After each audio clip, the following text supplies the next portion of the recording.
Hello friends, welcome to my YouTube channel growth pharmacy में हम आपका स्वागत करते हैं। मैं हूं सत्य प्रकाश। तो हमारा आज का लेक्चर होने वाला है। हम आज बात करेंगे कनेक्टिव टिश्यू टॉपिक के बारे में। इसके पहले हमने बात की थी टिश्यू के बारे में। इसके पहले ही हम लोग का जो लेक्चर था वो था टिश्यू। तो हम लोग पढ़ रहे थे टिश्यू। टिश्यू होता क्या है और टिश्यू के कितने कितने टाइप्स होते हैं, कितने टाइप्स के टिश्यू होते हैं और उसके क्या क्या फंक्शन होते हैं। तो ये सब हमने पढ़ा था लेक्चर नंबर 1 में। चैप्टर नंबर 3 टिश्यू के इपिथेलियम टिश्यू के बारे में हमने पढ़ा था। आपको हमने बताया था उसके पहले टिश्यू कितने टाइप्स के होते हैं। तो हमने बताया था आपको टिश्यू 4 टाइप्स के होते हैं। पहले होता है एपिथेलियम टिश्यू, दूसरा होता है कनेक्टिव टिश्यू, तीसरा होता है मस्कुलर टिश्यू, फिर उसके बाद होता है नर्वस टिश्यू। देखते हैं हम लोग कनेक्टिव टिश्यू में आता है। Connective tissue as the name says as connect support and bind different tissue and organs of the body.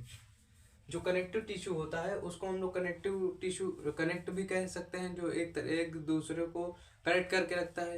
एक तरह से हम लोग ये भी कह सकते हैं। तो इसमें ये बोलता है कि जो कनेक्टिव टिश्यू होता है वो सपोर्ट प्रोवाइड करता है और डिफरेंट टाइप्स के टिश्यू को क्या करता है, बाइंड करता है, मतलब जोड़ता है। उसके बाद आता है and organs of the body. दूसरा पॉइंट आता है in the most abundant and widely distributed tissue system in the body। उसके बाद आता है in connective tissue cells are loosely packed having intracellular space. जो कनेक्टिव टिश्यू होता है वो लूजली पैक होता है। क्या होता है लूजली पैक, मतलब ढीले ढाले होते हैं, ज़्यादा एकदम हार्ड नहीं होते हैं। कनेक्टिव टिश्यू इसका नाम ही है, एक दूसरे को बाइंड करके रखता है, कनेक्ट करके रखता है। तो ये क्या होता है, ये लूजली पैक होता है, लूजली पैक होता है। और क्या होता है, ये लूजली पैक होने के साथ साथ इंट्रासेलुलर स्पेस होता है। इनके बीच में कुछ जगह होती हैं, इंट्रासेलुलर स्पेस होते हैं इनके बीच में। तो उसके बाद आता है हमारा composition of connective tissue. Connective tissue के कौन कौन से कंपोजिशन हैं। तो उसमें पहला आता है सेल, दूसरा फाइबर, तीसरा क्या था, ग्राउंड सब्सटेंसेस। तो हम लोग इसके कनेक्टिव टिश्यू के कंपोजिशन है ये। अब हम पढ़ेंगे कंपोजिशन के कितने कितने टाइप्स होते हैं। अब हम लोग पढ़ेंगे कंपोजिशन में पढ़ेंगे, इसके बाद हम लोग सेल के बारे में पढ़ेंगे। टिश्यू के कंपोजिशन ऑफ कनेक्टिव टिश्यू में 3 कंपोजिशन आते हैं। ये connective tissue is composed by following 3 component. 3 component से निम्नलिखित इसके 3 भाग होते हैं कनेक्टिव टिश्यू के। पहला होता है सेल, दूसरा फाइबर, तीसरा ग्राउंड सब्सटेंसेस। तो हम लोग पढ़ेंगे इसके बाद लेक्चर में। इसके बाद का नेक्स्ट टॉपिक है हमारा सेल, उसके बाद आएगा हमारा क्या, फाइबर, उसके बाद आएगा ग्राउंड सब्सटेंसेस। तो चलिए देखते हैं हम लोग पहले heading composition of connective tissue, पहले हेडिंग सेल के बारे में। तो आइए देखते हैं हम लोग अपना सेल। सेल क्या होता है, कनेक्टिव टिश्यू में सेल क्या होता है। सेल्स को 6 पार्ट में डिवाइड किया गया है। जैसा कि पहला आता है आपका फाइब्रोब्लास्ट, दूसरा macrophages, plasma cell, mast cells, adipocytes, WBC।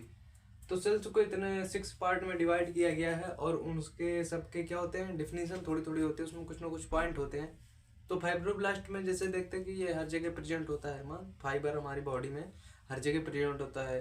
तो वैसे मास्ट सेल होता है, वैसे WBC, एडिपोसाइट्स काफ़ी है। तो इसमें आइए देखते हैं हम लोग पहले सेल्स में फाइब्रोब्लास्ट देखते हैं। तो they are the most commonly found cells in all connective tissue. उसके बाद आता है macrophages, develop from monocytes in destroy bacteria. जो माइक्रोफेजेस होता है वो मोनोसाइट को डेवलप करता है और बैक्टीरिया को क्या करता है, डिस्ट्रॉय करता है, बैक्टीरिया को मारता है। कौन मारता है, माइक्रोफेजेस। उसमें सेल्स में आता है फिर plasma cell, develop from B lymphocytes and secrete antibody. Antibody को सेक्रेट करता है और बी लिम्फोसाइट्स में डेवलप होता है। और उसके बाद आता है mast cell, in release histamine that dilates blood vessels. जो मास्ट सेल होता है वो हिस्टामिन रिलीज करता है और ब्लड वेसल्स मतलब क्या होता है, धमनियाँ, धमनी रक्तवाहिका, धमनी जिसे कहते हैं, उसको थोड़ा बढ़ाता है, चौड़ा करता है। उसके बाद आता है आपका adipocytes, also known as fat cell and it fat store fat. Adipocytes जो होता है इसको हम लोग फैट सेल के नाम से भी जानते हैं और ये ज़्यादातर फैट को क्या करता है, स्टोर करता है, अपने अंदर स्टोर करता है। उसके बाद आता है WBC। WBC क्या होता है, also known as leukocytes, it protect body from infection. जो WBC होता है इसको हम लोग क्या नाम से जान सकते हैं, ल्यूकोसाइट्स। WBC को हम लोग ल्यूकोसाइट्स के नाम से जान सकते हैं। और ये क्या करता है, इन्फेक्शन से हमारी बॉडी को बचाता है। क्या करता है, इन्फेक्शन से हमारी बॉडी को बचाता है। उसके बाद आता है फाइबर। तो इसके पहले आप लोग ये सेल को मत समझ लीजिएगा, ये क्या होता है, कनेक्टिव टिश्यू के अंदर जो सेल के वो होते हैं, कंपोजिशन होते हैं, 3 टाइप्स के बताए थे ना, सेल होते हैं, फाइबर, ग्राउंड सब्सटेंसेस। तो उसी में सेल्स के 6 पार्ट में डिवाइड किया गया है और फाइबर को 3 पार्ट में। तो जैसे देखते हैं हम लोग क्या सेल्स पढ़े थे, उसके बाद आता है हमारा फाइबर। फाइबर में आता है पहला कोलेजन फाइबर, दूसरा इलास्टिसिटी, तीसरा रेटिकुलर फाइबर। तो पहले में आता है made of collagen type 1 non branch very strong thick composed to other 2 fibre provided strength. जो ये होता है, ये कोलेजन टाइप फर्स्ट से बना होता है, इसमें ब्रांच नहीं होती है, इसमें ब्रांच नहीं होती और ये बहुत ही स्ट्रॉन्ग होता है, बहुत ही स्ट्रॉन्ग होता है। और इलास्टिक फाइबर में जैसे आता है made of elastin branch, elastic nature, thin compare to collagen fibre provided elasticity. जो ये होता है इलास्टिक फाइबर होता है, फाइबर में कनेक्टिव टिश्यू के फाइबर में इलास्टिक फाइबर जो होता है वो क्या होता है, इलास्टिन, मेड ऑफ इलास्टिन मतलब इलास्टिन से बना होता है, branch elasticity, nature thin compare to collagen fibre provided elasticity. Collagen fibre को देखते हुए इसके कंपेयर में इलास्टिक फाइबर जो होते हैं वो इलास्टिसिटी होती है, मतलब लचीली होती है। इसके कंपेयर में, कोलेजन फाइबर के कंपेयर में इलास्टिक फाइबर जो होती है वो इसमें ब्रांच होती है और कोलेजन फाइबर में नॉन ब्रांच होती है, इसमें ब्रांच होती है इलास्टिक फाइबर में। और जो ये होती है कोलेजन फाइबर के कंपेयर में इलास्टिक फाइबर जो होती है वो लचीली होती है। क्या होती है, लचीली होती है। उसके बाद आता है हमारा reticular fibre made of collagen third branch. इसमें होता है, ये कोलेजन थर्ड से बने होते हैं ब्रांच और इसमें ब्रांच होते हैं, coating the glycoprotein thinnest provided support, और ये सपोर्ट प्रोवाइड करते हैं।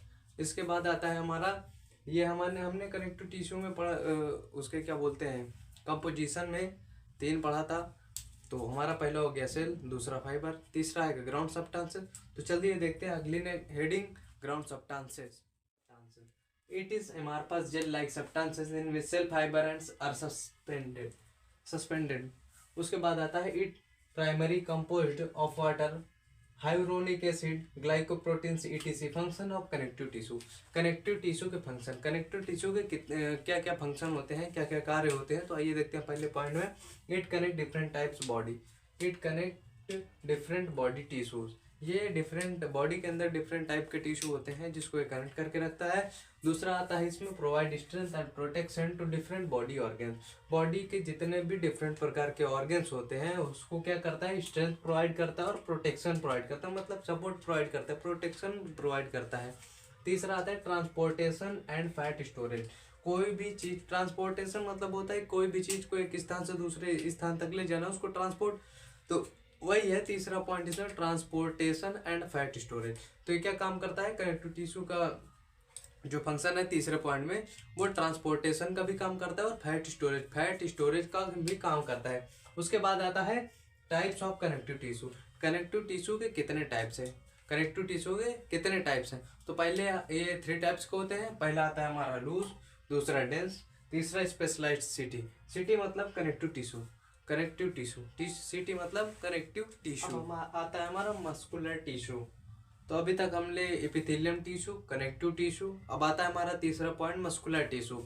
तो आइए देखते हैं हम लोग मस्कुलर टिश्यू। मस्कुलर टिश्यू क्या होता है, muscular tissue also known as muscle tissue is made up to elongate cell called as muscle fiber that uses ATP to generate force. The maintain function of muscle tissue are, जो muscular tissue है इसको हम muscle tissue के नाम से भी जान सकते हैं। It is made of elongated cell.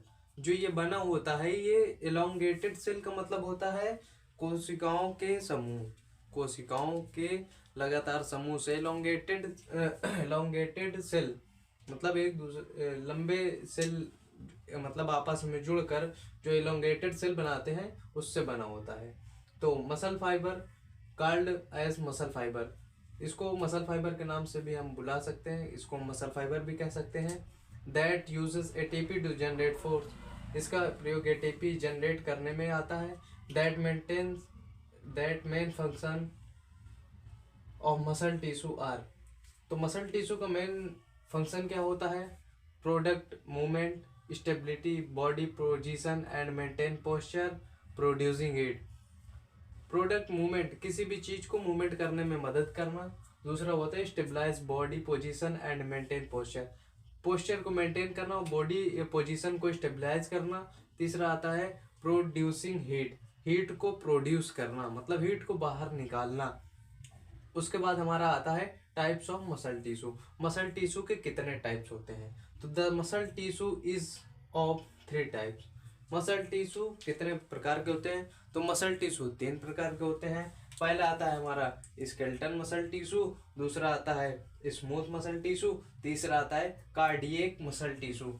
तो उसके बाद हमारा आता है, अभी तक हम लोगों ने 3 टिश्यू के बारे में पढ़ा। पहला आता है एपिथेलियम टिश्यू, दूसरा कनेक्टिव टिश्यू, तीसरा आता है मस्कुलर टिश्यू और चौथा आता है नर्वस टिश्यू। तो अब हमारे इसके बाद की नेक्स्ट हेडिंग है नर्वस टिश्यू। तो आइए देखते हैं नर्वस टिश्यू। नर्वस टिश्यू में क्या होता है, देखते हैं नर्वस टिश्यू। उसके बाद आता है हमारा nervous tissue. Nervous tissue, nervous tissue में हमारा आता है nervous tissue is the most complex tissue in the human body. जो नर्वस टिश्यू होती है वो मोस्ट कॉम्प्लेक्स टिश्यू होती है ह्यूमन बॉडी में। दूसरा आता है it is the main tissue of our nervous system. जो नर्वस टिश्यू होती है ये हमारे नर्वस सिस्टम की सबसे मेन टिश्यू होती है। जो नर्वस सिस्टम होता है, जो नर्वस टिश्यू होती है वो हमारे नर्वस सिस्टम की मेन टिश्यू होती है। उसके बाद आता है it is form by a network of more than 100 million nerve cell. जो ये होता है ये नेटवर्क को फॉर्म करता है, नेटवर्क को उत्तेजित करता है और कम से कम ज़्यादा से ज़्यादा ये 100 मिलियन से ज़्यादा नर्व सेल। उसके बाद आता है nervous tissue consist of 2 cells. Nervous tissue में 2 सेल्स आते हैं। पहले नर्व सेल या न्यूरॉन, जिसको हम नर्व सेल या न्यूरॉन के नाम से भी जान सकते हैं। दूसरा आता है ग्लीलियल सेल, ग्लीलियल सेल। उसके बाद आता है function of nervous tissue. Nervous tissue के क्या क्या फंक्शन होते हैं, उसके क्या क्या कार्य होते हैं? तो regulate the control body function, control body की जो फंक्शन होते हैं उसको कंट्रोल करने का काम होता है। दूसरा आता है generate the transmits nerve impulse, nerve impulse को जनरेट करना। तीसरा आता है support insulates and protect impulse generating neuron. तो सपोर्ट करना होता है और न्यूरॉन को जनरेटिंग करना होता है। इम्पल्स जो होता है उसको प्रोटेक्ट करना होता है। उसके बाद हमारी आती है नेक्स्ट हेडिंग नर्व सेल या न्यूरॉन। नर्वस टिश्यू की जो nervous tissue consist of 2 cells, जिसके 2 पार्ट होते हैं। उसमें पहला आता है नर्व सेल और न्यूरॉन। तो उसी में के बारे में हम लोग बात करेंगे अब, नर्व सेल या न्यूरॉन, नर्व सेल या न्यूरॉन। तो हम लोग बात करते हैं नर्व सेल और न्यूरॉन की। तो आइए देखते हैं नर्व सेल और न्यूरॉन क्या होता है। नर्व सेल या neuron. Neuron is the fundamental unit of brain and nervous system and is composed of cell body.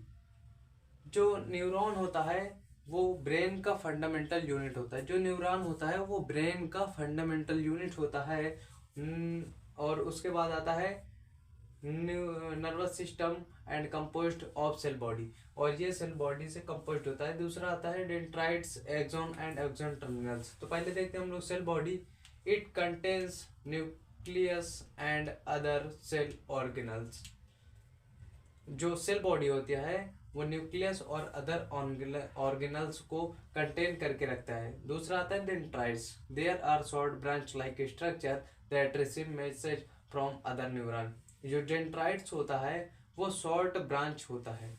क्या होता है? वो शॉर्ट ब्रांच स्ट्रक्चर होता है और वो दूसरे न्यूरॉन से मैसेज को रिसीव करता है। उसके बाद है axon. It is thin longest and cylindrical process कैरेक्टरिकल इम्पल्स। उसके बाद आता है axon terminals. End part of axon transmit signal to other neuron. जो एक्सॉन टर्मिनल्स होता है वो इंड पार्ट होता है किसका? न्यूरॉन का सबसे इंड पार्ट होता है जो सिग्नल को ट्रांसमिट करता है, सिग्नल को भेजता है। जैसे स्ट्रक्चर के हिसाब से आपको दिखा दे, ये स्ट्रक्चर है आपका न्यूरॉन का। ये होता है डेंड्राइट्स, जो ये है ये डेंड्राइट्स होता है, मैसेज रिसीव करता है। ये सेल बॉडी है, ये जो है ये सेल बॉडी है, और ये एक्सॉन है। क्या है? एक्सॉन।